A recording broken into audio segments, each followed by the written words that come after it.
Recording. Okay, good.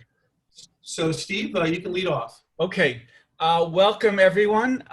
Welcome to our panel on labor and journalism, putting all workers into the national conversation. We're fortunate to have an excellent panel of experts. We have Christopher Martin, a journalism professor at the University of Northern Iowa and author of the important book, No Longer Newsworthy, How the Mainstream Media Abandoned the Working Class. Michael Hillard, a professor of economics at the University of Southern Maine, is the organizer of this panel. Michael's a longtime student and frequent author on all things labor. Hamilton Nolan is one of the nation's foremost labor journalists and foremost organizers of journalists. Hamilton now covers labor issues for In These Times after having been a star reporter for Gawker and Splinter. Phela Townsend is a doctoral student in industrial labor relations at Rutgers. She's also a longtime consultant on workplace matters and a self-described fighter for a just economy and democracy. I remember way back around 2007, 2008, the LA Times had eased out its terrific labor reporter, Nancy Cleland. The great Frank Swoboda had retired from the Washington Post and hadn't been replaced. The Wall Street Journal had a part-time person, sometimes covering workplace matters. The Chicago Tribune, the Boston Globe, the Cleveland Plain Dealer, the St. Louis Post-Dispatch, the San Francisco Chronicle, all no longer had labor workplace reporters. And I realized I was the only full-time labor and workplace reporter left at a daily newspaper. Yes, I felt like a dinosaur, a breed at extinction. On the other hand, I felt a huge responsibility to do what Chris Martin has urged the media to do, tell the story of typical workers, janitors and farm workers, Walmart workers and fast food workers. And yes, for years, as Chris says, there has been far too little coverage of typical workers, but I add an asterisk I will return to. One reason I wrote my first book, The Big Squeeze, Tough Times for the American Worker, was I felt the media, by and large, was missing a huge story that when corporate profits, worker productivity, and the stock market kept rising to new levels, American workers were being squeezed 8 ways to Sunday. Wage stagnation, health and pension benefits cut, job stability declining, workers pushed ever more to work harder. But then in late 2007, 2008, came the Great Recession, and millions of typical workers lost their jobs and were badly hurting. And suddenly the media discovered workers again. Maybe the media didn't create labor reporting positions, but many economic reporters and national desk reporters and metro desk reporters started covering the plight of workers, and that was good. And then there was the rise of digital media. Many of those websites sought to attract a progressive audience, and many progressives like to read about labor and workers. Bingo, many websites suddenly had labor reporters and labor coverage increased. And now there is more labor coverage than many people realize. And Chris, you might take me to task about this. At my alma mater, the New York Times, has Noam Scheiber and Claire Kane Miller. At the Washington Post, Eli Rosenberg and Natasha T. Koo. Josh Idelson at Bloomberg Business Week could just won a Lira Award this week. Lauren Taori-Gurley at Vice. Dave Jamieson at Huffington Post. Margot Roosevelt at the LA Times. Juliana Feliciana Reyes at the Philly Inquirer. She also won a Lira Prize today. Katie Johnston at the Boston Globe. Rachel Cohn at the Intercept. Alexia Fernandez-Campbell at the Center for Public Integrity. Then longtime labor reporters Sarah Jaffe, Michelle Chen, and Mike Elk, who write for many publications, plus Chris Brooks and many others at Labor Notes do excellent work. So there's a lot of coverage out there, more than 10 years ago, certainly. And with the arrival of COVID-19 and many employers' horrible, terrible treatment of their workers, we're seeing burst, an eruption, a cornucopia of excellent coverage, the best work coverage of labor that I've seen in years. When workers are egregiously exploited and mistreated, as we've seen with COVID-19, that's a story that few in the media can miss. I'll stop there. Who goes first, Chris or Michael? I'll let you guys choose. I'm going to go first. Okay. Yeah, please.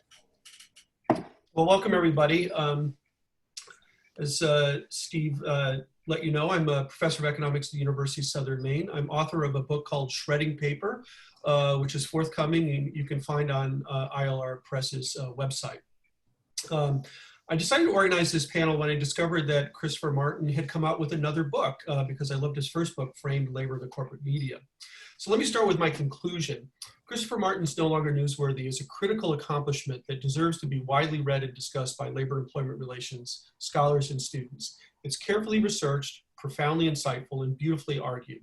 It should be taught in many graduate and undergraduate classes. It should be the first present we give to any and all of our friends who work as journalists, or frankly, anyone who cares about our democracy. I'm going to highlight two interlocking topics in this book. The first is the ways in which the disappearance of what he calls the labor beat in mainstream journalism. And I would say that the nuance in what Steve was saying before is that those folks are not in big numbers at the main sort of institutions of mainstream journalism. We can discuss and argue about that later. But anyway, the disappearance of this beat has left us with a democracy that is ill-served in dealing with the fate of workers and all of the issues that are central to LIRA scholarship and practice. Secondly, there were many problems in the sudden coverage of a working class in explaining Trump's surprise election. So I'll come back to those in a minute. But just to start with, I want to say that Martin joins other labor scholars like Jefferson Cowie with his excellent book, Staying Alive, who trace how forces around the 1970s and 80s in the United States unleashed a cultural shift in which we as a society stopped talking about the existence of a working class altogether. Because journalism shapes national and local conversations, especially on politics and policy, we are dependent as a democracy on the news media to help us confront and act upon the very urgent questions working class Americans face. And I believe that this is something that No Longer Newsworthy very much helps us to do. So part one, what's the heart of his book? He documents, as I said, the fall of the labor beat and institutional journalism's abandonment of the working class. Martin builds a powerful case that American journalism, driven by business decisions by news media corporations around 1970, essentially became cheerleaders for the 1%, aiding and abetting a new focus on the upscale consumer and the glamorous entrepreneur, while the working class was disappearing as a topic of focus. The leading sources of journalism allowed the growing disparities of wealth and income, the dramatic deterioration of economic life for workers, and especially the decline in union strength at the center of this to escape notice. In this, it has failed in its essential role as a pillar of democracy. That is its responsibility, this is a quote from the book, to monitor power and offer a voice to the voiceless. We can talk in the discussion, or you can certainly read my paper and Chris's book on the many specific analyses that he marshals to support that argument. Secondly, he engages in the very opening pages of the book in a robust interrogation of how mainstream journalism, in effect, lost its muscle memory in understanding the working class when it came to try and explain the surprise result of the 2016 presidential election. Journalists began, with some notable exceptions, suddenly talking about a working class as the essential story of the 2016 election surprise. And what Martin points out is that this was an obsession with a very narrow demographic, legitimizing a sudden new language of class that idealized a relatively small group of white workers and voters, those white MAGA hat wearing people at 2016 Trump rallies. And just to sort of add some nuances there, as a part of the electorate, it was a fairly small group. And a lot of those folks who appeared to be working class because of particular tropes were in fact people in the upper half of American income distribution. Secondly, by attributing or blaming the shocking electoral outcome on this to this very specific demographic was a profound failure of journalism to explain what happened in the 2016 election. Martin and others argue that other factors loom larger, and I'll mention just a couple. There's a strong case to be made that that election was more lost by Hillary Clinton than it was won by Trump.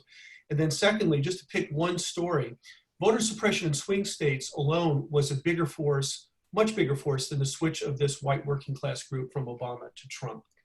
And then finally, when we're talking about, and I think this is a topic that I hope we get discussion today and then going beyond today, how do we represent, whether we're journalists or scholars or people in public, who the working class in the United States is? By focusing on it as a sort of white demographic, it misses the changes that have happened in the last 50 years. Well, 50 years ago, it was kind of approximately true, but not completely true, that you could say the American working class was white, male, and blue collar. We're now approaching a kind of 50-50 balance in the working class between people of color and people who are white, between people who are male, people who are female. They're concentrated in service sector jobs, caring, cubicle, retail, food service type jobs. And when journalists sort of indulge this sort of mindless association of white with working class, they're describing people of color as non-workers, and allows the language of takers to come to the fore and makes their presence in the working class invisible. And finally, looking at the class in terms of those who vote misses the millions of workers doing the hardest work in our economy who frankly aren't citizens. So to wrap up my brief talk, please read and use this book. And secondly, if there's time to talk about it in the discussion section, I have a whole argument about the relevance of institutional labor economics to this larger discussion, and I will finish then. Thank you. Thank you very much, Michael. Again, if you have any questions, please put them on chat. And now, Professor Christopher Martin. Thanks, Steve, and thanks, Michael. It was really, really a nice summary of my work, and I appreciate your appreciation for it. And Stephen, I appreciate your, the collection of labor reporters that you noted, because I really do think things are better than they were 10 years ago. And so that's an exciting thing. It's something that I'm really hopeful for as well. So I appreciate what you do, and then also what Hamilton does as well. So I want to share my screen and talk a little bit to go through the paper this way. So let me do this. I have some slides here. So I'll share this with you. Can people see that? Yeah. Okay. So so I want to talk about just the labor movement. I didn't want to.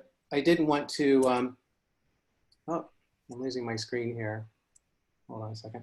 All right. I didn't want to review the book since Michael was talking about that. So I just want to look at one small thing that I was interested in last fall, actually, and as I was watching the debates and looking at media coverage of the presidential election. So I really thought the labor movement was something that was really missing from the campaign story.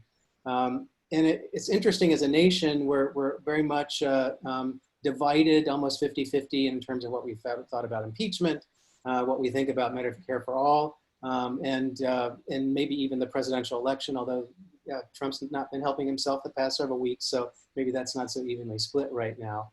But there's something we're not divided on, and amazingly, considering, actually even thinking about the coverage of labor unions, 64% of Americans approve of labor unions, which is as high as it's been in decades. We've had more work stoppages in 2018 and 19 than 1980s. And there's been over 600 strikes and protests since March. That's actually happened during a period after what I'm going to be looking at. But just to get across the point, there's been lots of labor foment out there, and Americans are generally supportive of it. So people like them, and labor unions also are an institution that responds to what we need in terms of reducing economic inequality in America. Right? The New York Times apparently likes them too. There was an editorial that was done the kind of traditional editorial right before the Labor Day back last year about reviving the American working class. And in that editorial, they said, here's one question that ought to be put to the Democratic candidates at their next debate in September. How would you improve the life of the average home healthcare worker? Which seems to be something that would get into that question about labor unions. Moreover, they actually said that labor unions were a potential vehicle, a revival for potentially reviving the economy. Labor unions would be a potential vehicle for that, I should say. So my question was, did the mainstream news media sufficiently do what the Times editorial board asked and ask candidates about reviving the labor union movement? So there were 3 different events that involved most of the candidates in the past several months. So there's the Democratic Party debates. New York Times editorial board interviewed 9 candidates. The Washington Post interviewed 5 candidates. So this is what the debates look like. This seems like such a long time ago right now. There were actually 11 debates that happened. Field had at least 20 people in it. And over all those broadcasts, there were more than 30 hours of scheduled televised debate time with 44 different journalists asking questions. And the most shocking thing is this next slide, there were 0 questions about the labor movement, which is disturbing because even on the day that there was a New York Times reporter, they did not ask the question that they suggested they should ask in the editorial. So candidates still talked a little bit about unions, sometimes clumsily, basically, look at me, I'm a union person, where they were trying to prove that they had some kind of union DNA or something or in their heritage, which is pretty typical. And then the other thing, which is almost kind of, it would be interesting to have a follow-up question on this, where candidates promised they would make union jobs. And unions just don't come out of the eggshell as jobs, don't come out as union jobs, but that's what they were promising, but no follow-ups on that. So I thought, given that, viewers really left with an incomplete record of each candidate's position, in the sense that labor unions aren't that important as an issue, despite the fact that Americans seem to like them. The second area was the New York Times editorial board interviews. Again, 9 candidates, 90 minutes each. They sat in this imposing room. The New York Times recorded it and actually made it part of their news show called The Weekly, where they actually unveiled their kind of strange dual endorsement this year. Again, 0 questions about the labor movement in all of those.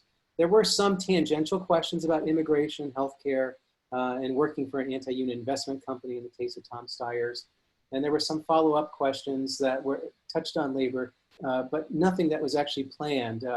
Benjamin Applebaum, who's the editorial board member who actually probably wrote that editorial, asked his question about the average healthcare worker with only 3 candidates. And then the third chance, Washington Post editorial board interviews interviewed 5 candidates, 90 minutes each, and again, no questions about the labor movement. So in sum, there were over 50 hours of questioning Democratic presidential candidates with no direct questions about the labor movement. Michael Schutzen, the journalism historian, says when the press covers politicians well, politicians become more responsive to public needs. And I think that's a really important message here. And then the final takeaway is that it's 141 days to the presidential election, so we still have some time to do it with at least 2 candidates. So we'll see what happens. So I will stop there, and thank you. Thank you. Thank you very much, Chris. Hamilton, the floor is yours. Thank you. Thank you. I think I had a lot of the same thoughts that Steve had, I think, when I started thinking about this panel about labor reporting. And, you know, the first thing I thought about was actually the day a little over 5 years ago when it got announced that Stephen Greenhouse was retiring, because I remember that announcement being such a sort of grim moment, and this kind of perception that this is like the beginning of the end of mainstream labor reporting in America. You know, the last big name labor reporter is going out. Obviously, you haven't retired very well, Steve. You're still working just as much.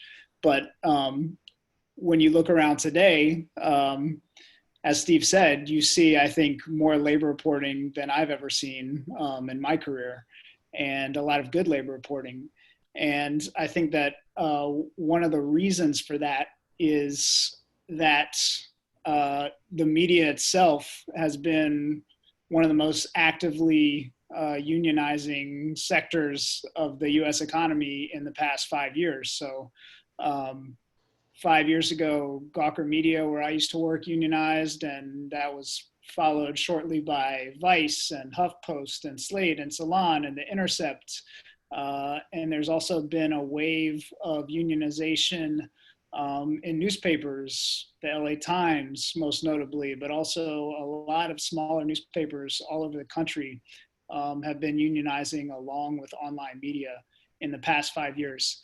And so the effect has been thousands and thousands of journalists throughout the country who have had the firsthand experience of going through a union campaign. And not just the experience of organizing, but the experience of fighting the boss, negotiating contracts, doing walkouts. All of this stuff, I think, instills class consciousness in journalists themselves. And I think that if you look at where most of the good labor reporting today is coming out of, it's coming out of all those places that have unionized in the past 5 years. No disrespect to the New York Times, you know, but I really think that that firsthand experience is driving a lot of the interest, especially in younger reporters, of labor issues. And also think that it's driving a lot of the kind of newsroom activism that you've seen in the past week or 2 weeks, where all these editors are getting canned left and right, and there's all these newsroom revolts. I mean, to some degree, that's a product of the character in newsrooms changing a little bit and workers thinking of themselves as workers.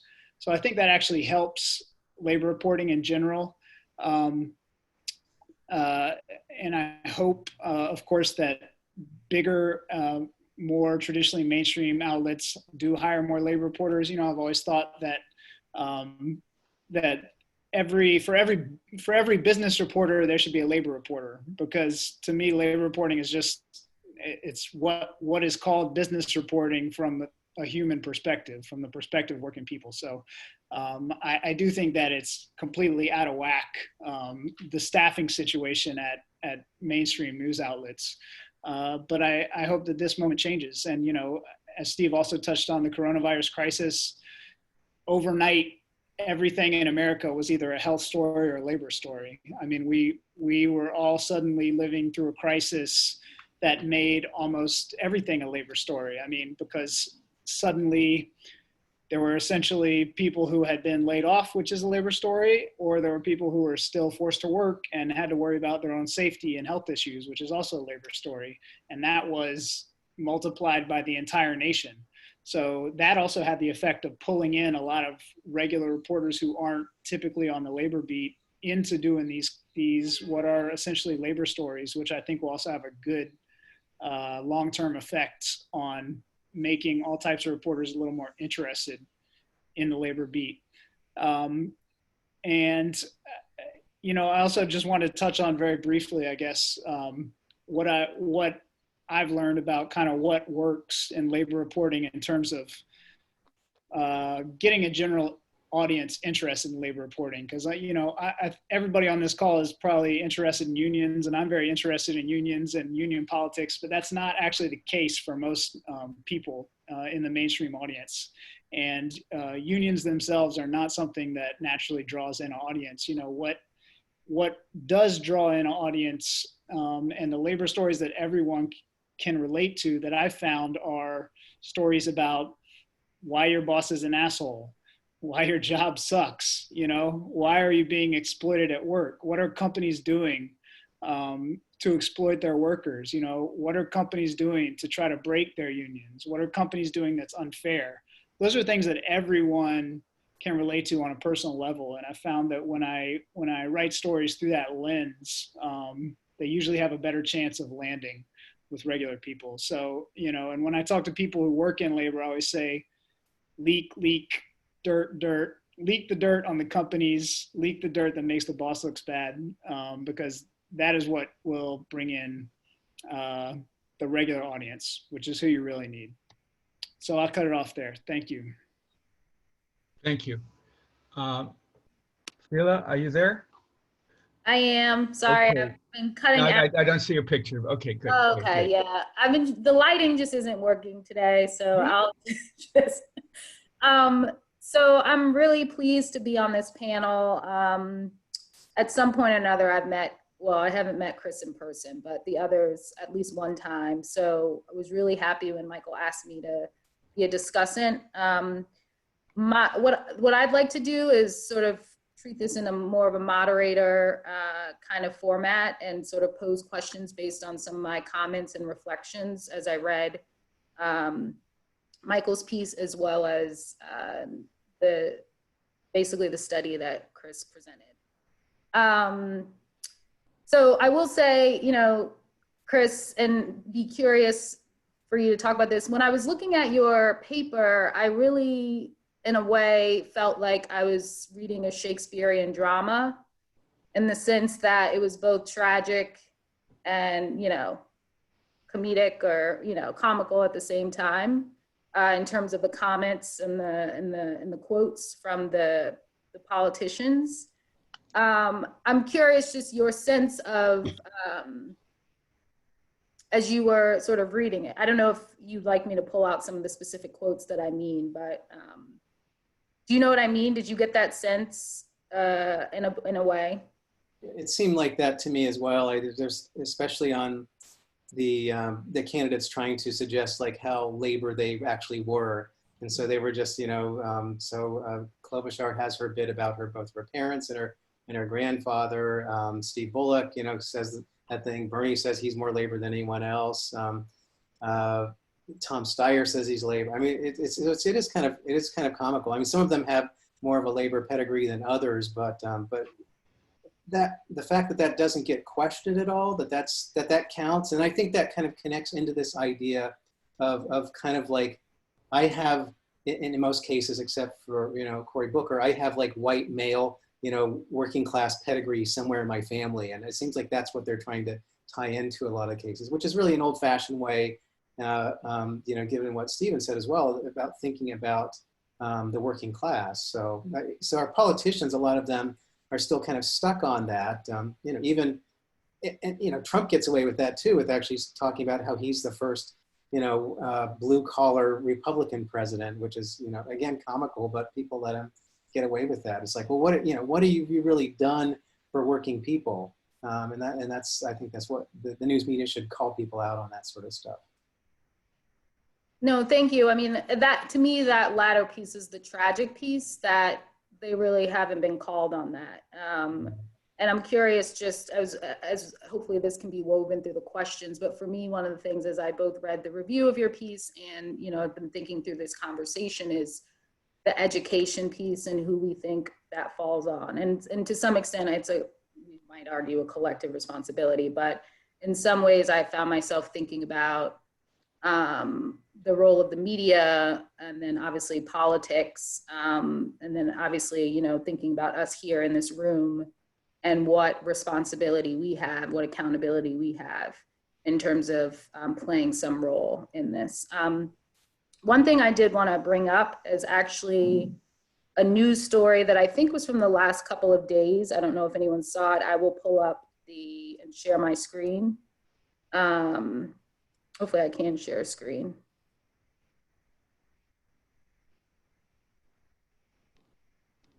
Can you all see that?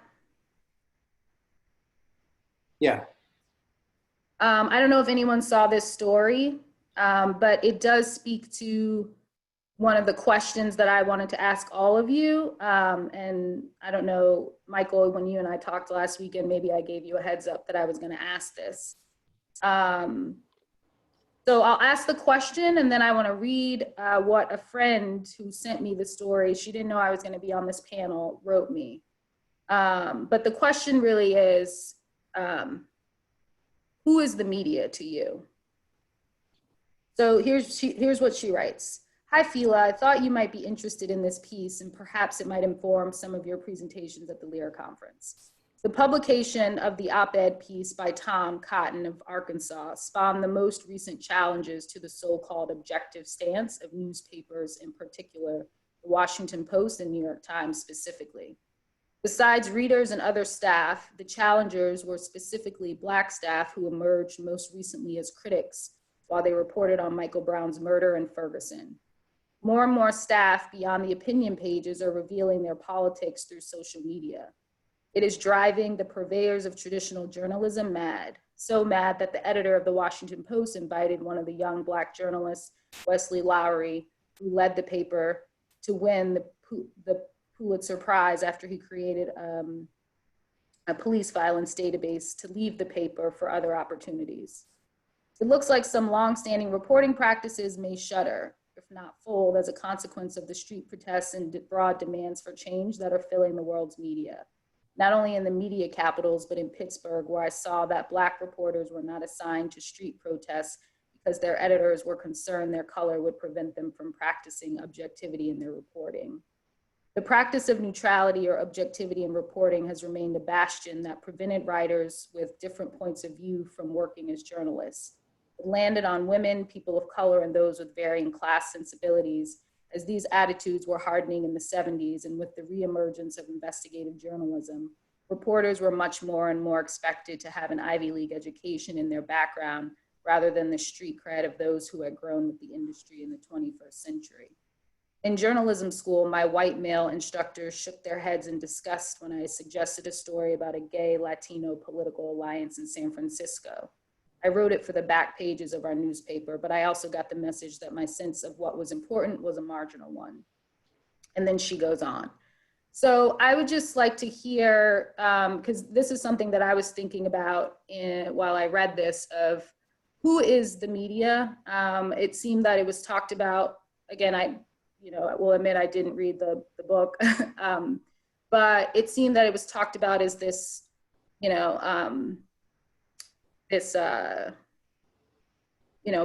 not monolith, but like, I didn't get a sense for necessarily who individuals were, right? And how they were thought about. And also what comes through in this piece a bit that I've been thinking about is what we've seen over time with technology disrupting the journalism space, disrupting the media and advertising. We see the concentration of power and wealth where Google and Facebook are a duopoly in advertising, and most people are getting their news on Instagram and Facebook. So I think that coalesces and brings together a lot of these things. But the question really is to you all, and anyone can comment, like, who do you as the media, and where do you think maybe we have an opportunity going forward? I'm going to take my moderator hat off for a second and try to respond. The way I often see the media is it's a very big tent with all kinds. And for your friend in San Francisco or Los Angeles, I don't doubt there's an editor who said, who cares about a story about a gay Latinx alliance? I imagine another editor there would say, that's a great story. At the New York Times, there were certain editors who couldn't get enough labor stories. One national editor had been the Detroit New York Times reporter in the 1970s and 80s, and he loved everything on labor. Editors a generation younger who didn't grow up very familiar with labor, I had a much harder time selling them. And I think Hamilton was absolutely right. I think a lot of editors are not that interested in union stories. Fairly or unfairly, they see unions as boring, bureaucratic institutions, but they're much, much, much more interested in a good story on work. Someone who's not paid the minimum wage, someone who's not paid overtime, horrible sexual harassment cases. Let's not forget that the Me Too stories are workplace stories. So, I think there's a huge hunger for stories about what is happening in the workplace, and editors want what is interesting. And a terrible sexual harassment case is much more interesting story to readers than what's happening in the International Association of Machinists, if you know what I mean. That's why I think SEIU was very, editors are interested in workers in motion. So a bureaucratic story about the SEIU, not so much, but the SEIU is doing fascinating things by underwriting the fight for 15, and we have workers protesting in 150 cities clamoring for $15 minimum wage. That will get a lot of coverage. I'll say something really quick, Phela. I think this is such a important issue, and it's like everybody's worked in a newsroom knows that the news does not come from like a magical computer that says, here's what the news of the day is. Like, the news comes from the people who work at that publication. It comes from the collective minds of the staff of the people who work in the media. And so when people talk about diversity in the media, I mean, there's a justice issue where everybody should have a fair shot to work at the New York Times and whatnot. But there's also a very real practical issue, which is if you don't have a diverse staff, you're going to miss stories. You're going to miss the ability to cover the news effectively. And that should have been a big lesson after 2016, instead of places saying we must cover the white working class exclusively. The lesson should have been, we need to diversify our staff to be able to see all these elements of the stories that we missed. And so I think it's really, really important, even on a practical level. And, I can say at every unionized newsroom in the Writers Guild, at least, diversity was the number one issue after, wages. That was the number one thing that workers wanted to see. So the more the power comes from the bottom up, I think the better the media is going to do on that, because we've had a top-down model of that for some decades now, and they didn't do too good. Chris and Michael, do you want to add? Yeah, I have something that gives me a chance to talk a little bit more in depth about Chris's book. So one of the things that I was really found very compelling, and he has case study of how the press covered the carrier workers that Trump allegedly saved their jobs in Indianapolis right after the election, and how the national media came to talk about the grateful white male, blue collar, working class, maybe he was a union member, but who loved Trump and credited him for saving the working class. And then he also has a chapter on this kind of pernicious language of job killers that essentially came from the Koch network. So the point that he makes in the book is he says, all right, well, so the way coverage unfolds is through frames, like how we frame what the issue is and what we're talking about. If a frame gets repeated often enough, it becomes agenda setting. It becomes like, this is what the whole country is talking about, starting with newspapers and other journalists. And what he does in those two case studies is he talks about how the frames originate from outside of mainstream journalism. The first case with Fox News, and the second case with basically, frankly, like Americans for Prosperity, who said that all taxes and regulation and labor, support for labor causes the death of jobs.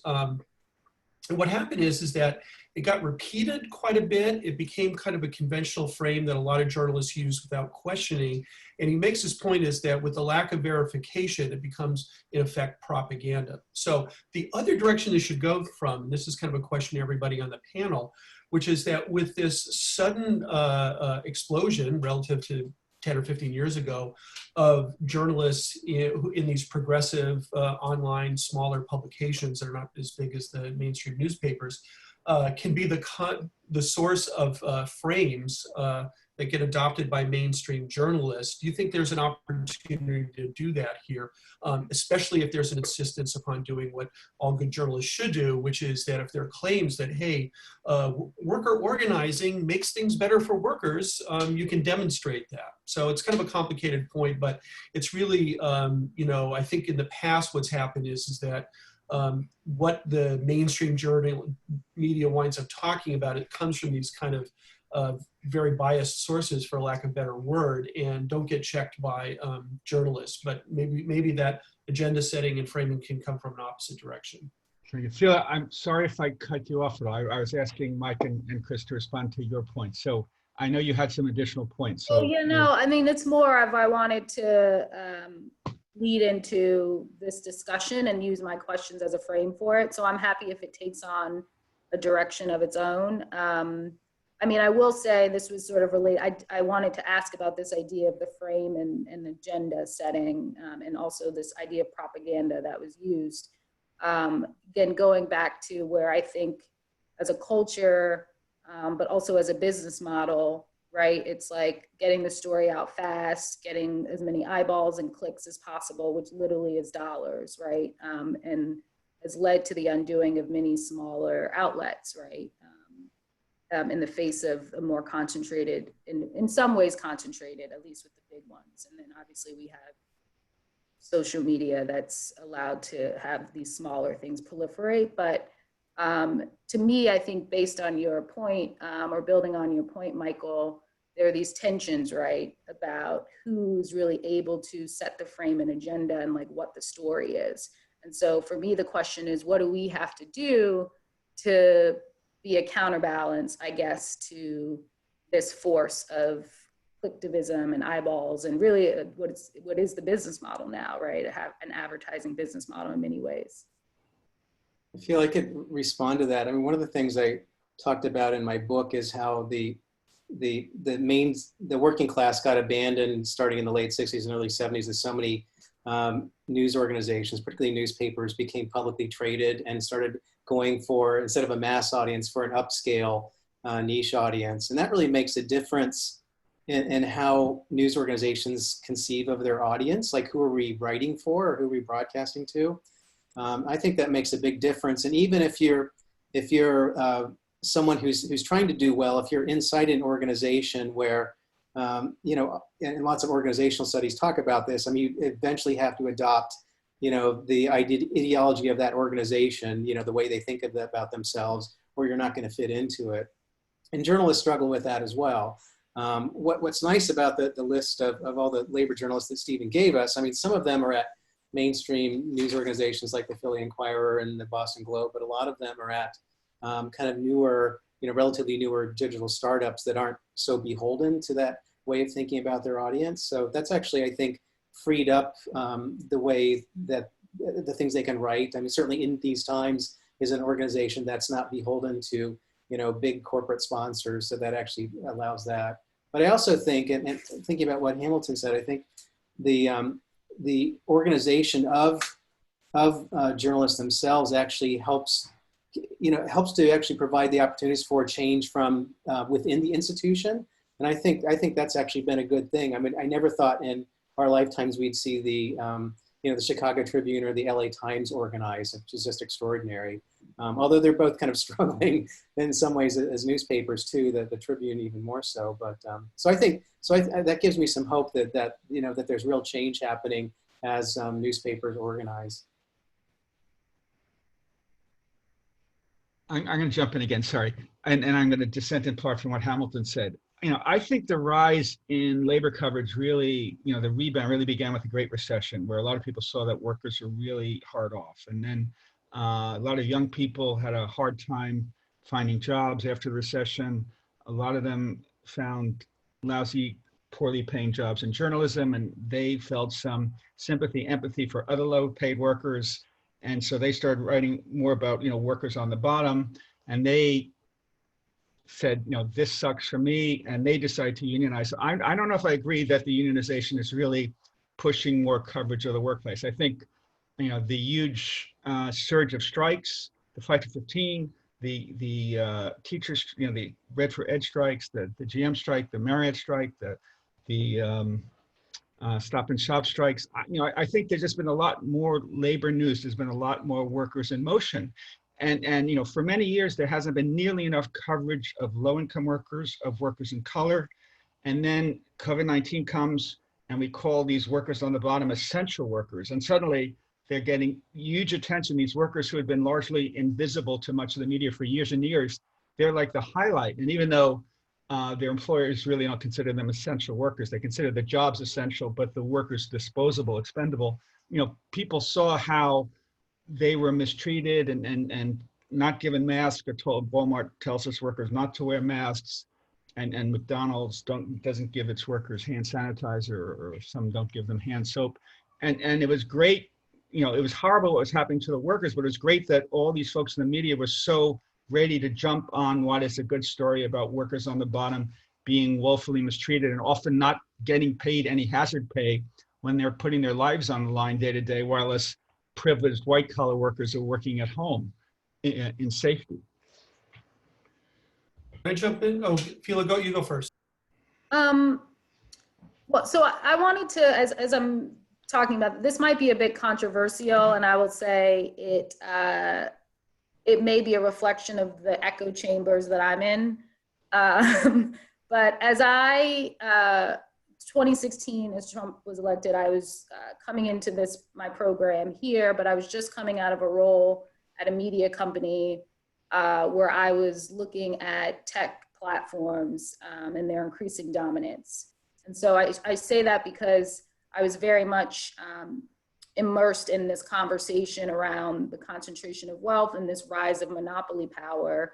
But I saw from 2016, in just a year, this thing where it became, where I'm studying Google and what's happening, them being sued. No one in the US barely is talking about it, wants to talk about it. And then a year later, sort of right after Trump is elected, there's a story. And in a way, I remember thinking, and this is what I mean by controversial, is like, ironically, and maybe not given Chris, your research, it was almost like Trump was putting worker issues in the forefront, right? Because of what he was been doing and sort of this, I don't know if bastardizing is the right word, but like people were talking about jobs and work, and then we had people talking about concentration of wealth, because in that sense, Trump surprised folks by coming out against big tech companies and pharmaceutical companies, and right, there was this whole narrative. And so in some ways, ironically, to me, that's where now it could have been other dynamics, but I was just curious if you can comment on that from what you were writing about and researching. I could comment on that first. I think you're absolutely right. I mean, one of the things I write about in the book is, you know, Trump's brilliant move was actually to portray himself as someone who was, you know, out for the working class. You know, with quotes around, it was just the white working class. I mean, that was, you know, that he talks about as his base. So it's not really the full working class, which is very diverse. But the fact that he was talking about trade deals and he, you know, came out against Wall Street. I mean, none of this follows through in terms of his policies, but I think the message sounded very attractive to at least a lot of people. And so he did talk about that. And I think there was a failure, there had been a failure on the Democratic side, I think taking unions for granted and not, and, you know, as they had become much more corporate allied, you know, going back at least as far as Bill Clinton and probably as far as Jimmy Carter. So I think that was it. I think after 3.5 years, I think most people, and increasingly few support him, but I think most people realize, like, you know, this guy he didn't follow through on anything that he talked about, except maybe the white supremacy stuff. He's been really good at that. So that takes us to a question in chat from Mark Ehrlich. Mark, and this will be for you, Chris. While most people don't pay attention to candidate platforms and they are easy to dismiss, don't you think nearly all the 2020 Democratic candidates' platforms on labor was substantively better than in many years?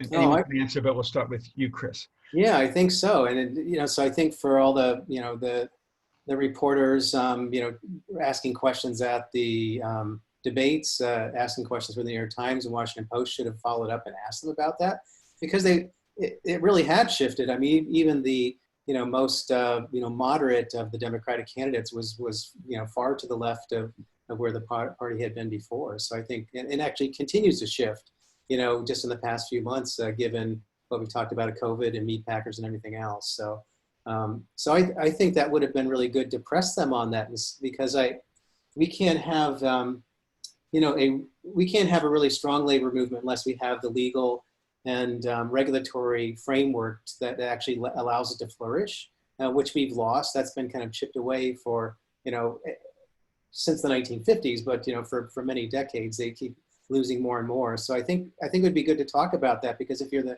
New York Times or any organization, you say we should, you know, do something to help the labor movement, and then you don't ask, you know, candidates about that, they perhaps don't feel like they have to follow through on that. But that's a good question. I totally agree. It seems, unfortunately, that, you know, there's certain topics, poverty, housing, the labor movement, that, you know, the question is, the MCs at various candidate forums just refuse to talk about because they see them as just too boring, and it's not clear what could be done to like jolt them to start asking questions about that. You know, I think that, you know, especially in terms of what's happened since, as you mentioned, you know, 2008, 2009, and that recession. I mean, people have been really getting screwed, I think, in terms of wages, in terms of healthcare. I mean, you wrote a book about that. So, I mean, it's very clear. And I think to start from that point, I mean, there's a lot of people that have that situation. I mean, so I think that's a really broad base of commonality to start your questions from and to start your reporting from. I'm going to jump in and add a thought on this. I worked very hard in 2009 on the Employee Free Choice Act because we had Collins and Snow, so got a lot of attention. Worked actually directly with the National SEIU. And, you know, if we take that as a baseline for where Democrats have been over the last couple of decades, Obama put forward, you know, Obamacare way ahead of the Employee Free Choice Act. It wasn't something he was against, but in a kind of echo of Carter and Clinton, there wasn't just a big push. There wasn't political capital put online for the Employee Free Choice Act. And we may be in a different place right now, but it's very contingent. Biden's platform on changing labor laws is actually quite strong and more progressive than it's been in the past. But it's totally going to depend on whether or not journalists and activists and voters and people in the streets actually push them on that to make it a priority. Because, you know, when you think about progressive legislation, the Democratic model, even on the most progressive side, has largely been, we'll pick a policy, we'll throw our political capital into that one policy, and you'll get a change from the top down, as opposed to something that's kind of more organic. So I think it's a very contingent matter. I think there's some potential for that, but really depends tremendously on what kind of push comes, because, you know, labor's always been sort of like the, you know, second wayward cousin in those policy discussions by Democrats. You know, you have to go back to Humphrey to find a Democrat who was really that pro-union, who might have been president. Yeah, and just to add to that, I mean, I think it's also incumbent on the labor movement itself to force Democrats to do what they need to do. I mean, the fact that Obama couldn't even pass card check, which was really a fairly modest reform in the grand scheme of things. You know, it is true that the candidate platforms this year, they all have better labor platforms than we've seen in the past. At the same time, you know, the real question is like, how much political capital is Joe Biden going to expend on this? And, you know, as long as unions allow themselves to be an ATM for the Democratic Party without seeing any results, I think they're going to continue to get the results that they've been getting. I mean, I always say unions should take that money out of the Democratic Party and spend the money organizing workers. Take the money out of politics, put the money into organizing, because we've had a lot of decades of failure on this front. I'm going to dissent in part again. Getting the Employee Free Choice Act and card check enacted would have been a huge political lift.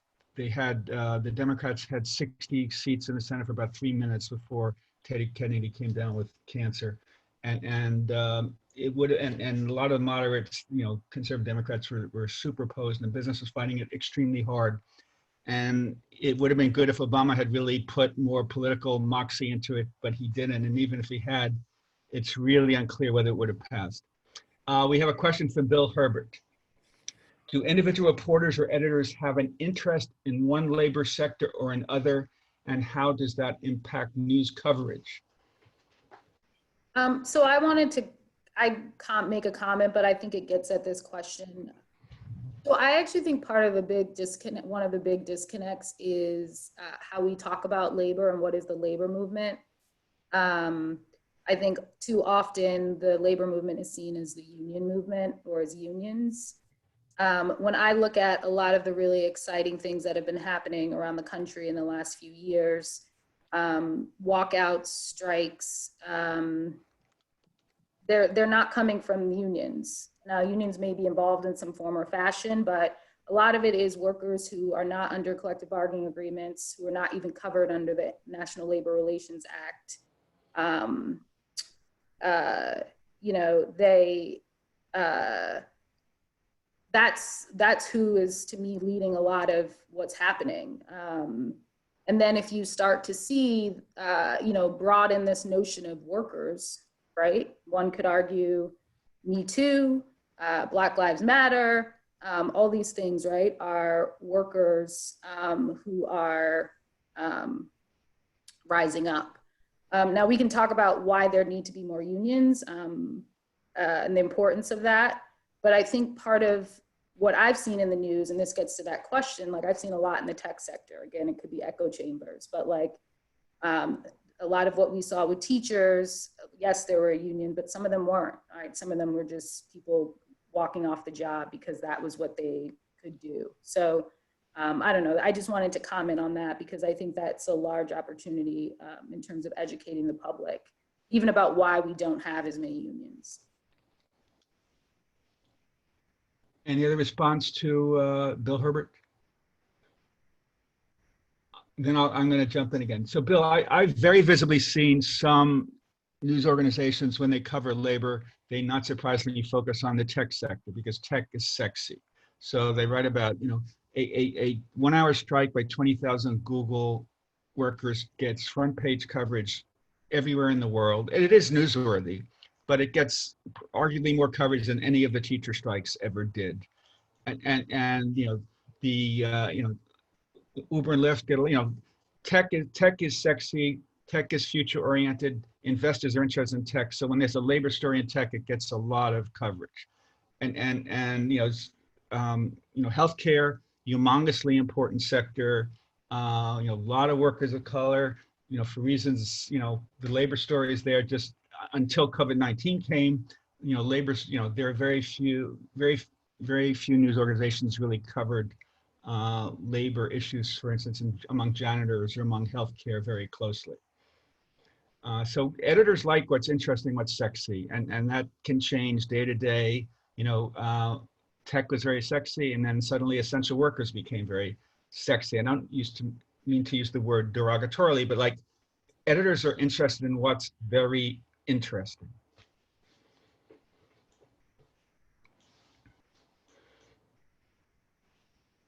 Anyone else want to add?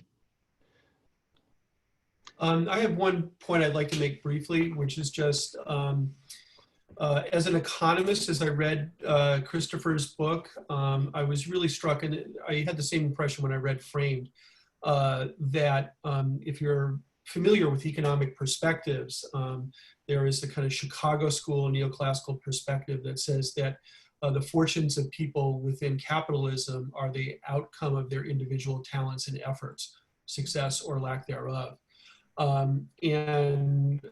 I love about LIRA is its institutional labor economics tradition, which from the start, like over 100 years ago, was saying, no, labor is a different kind of commodity than other kind of commodities that you would talk about in capitalism.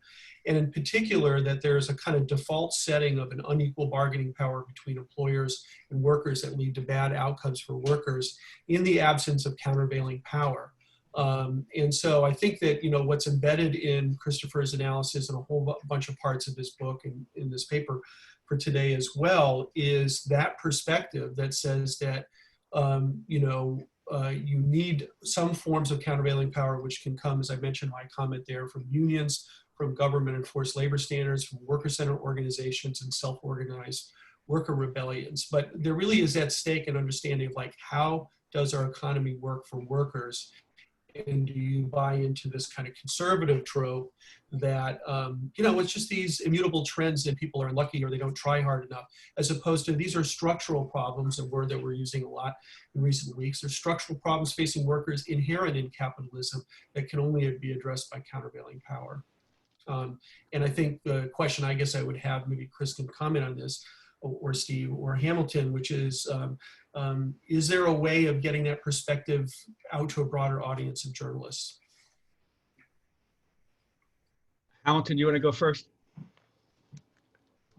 Yeah, I mean, I think there is, you know, I think the grand story that we're all living through is 40 years of rising inequality since the Reagan era, and a lot of the issues that we're talking about, you know, are just outgrowths of that. So I mean, labor issues are an outgrowth of that class war, essentially.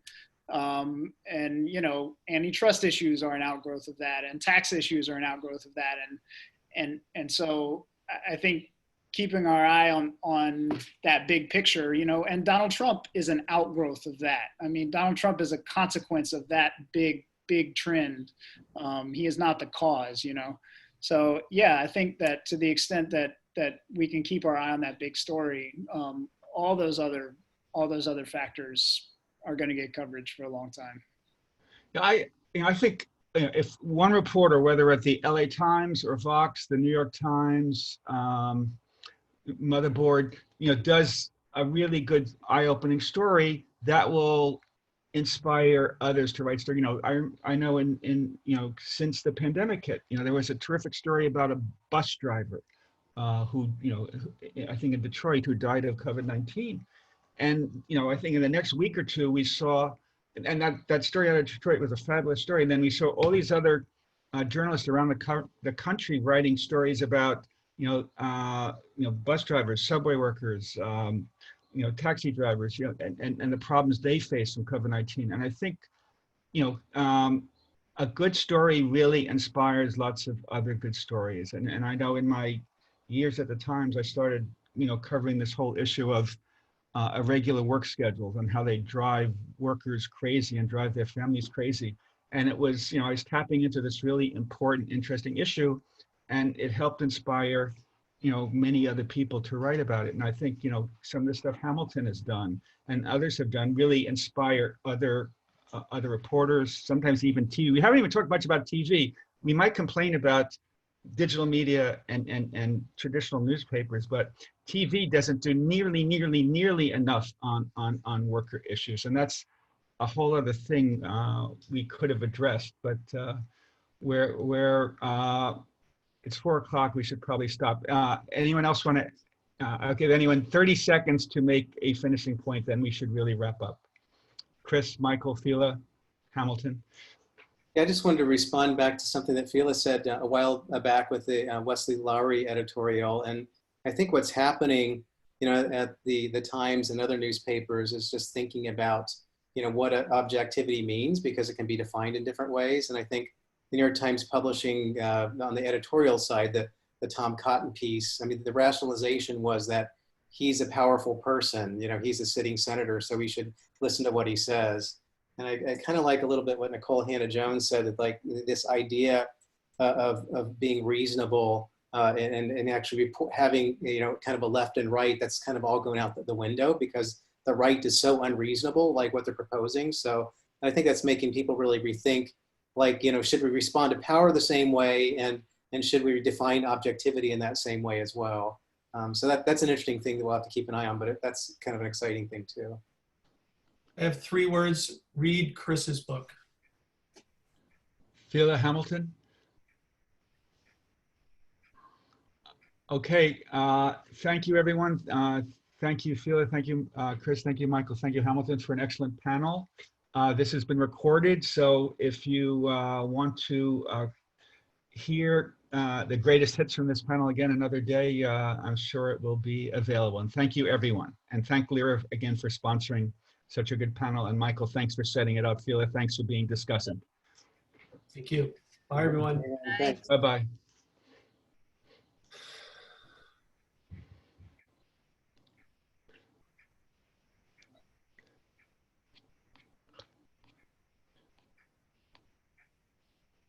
Well, Steve, thanks again for this. My pleasure. Thank you. It was good. It It was was good. almost as good as the earlier one that you did Thanks. in that webinar. Thanks. Forgive me that I sometimes stop being a neutered, neutral moderator. but- No, that was exactly what I was hoping you would do. Because I think people coming to hear this panel are interested in hearing what you have to say. Thanks. Yeah, good. Okay, Well, let's if I make it to Maine, I promise to let you know. yeah, let's stay in touch. And it's really been a pleasure working with you on this. Thanks. And right. looking forward to your book. Okay, awesome. Thank you very much. Okay, thanks. Oh, before you go, one thing. Yeah. I'm using your book for my labor history class this fall. Great. I didn't even mention that book today. My publisher will spank me. So. Well, we were focusing on Chris's book, so I think. I know. Yeah. But I am going to assign it to my students. Would you be Great. willing to do like a 45-minute hour Zoom Sure. with them Yeah. sometime this fall? Happy to do that. Yeah. Fantastic. They really get a treat. It's a real treat for them. Okay. What class are you assigning it in? I have a U.S. labor history class. Okay, great. Even though you're an economics professor, you teach labor history. That's great. I have been a troublemaker from the start, so yeah. Okay, good. Okay, take care. Be well. Thanks. Yeah, you too. Bye. Bernadette.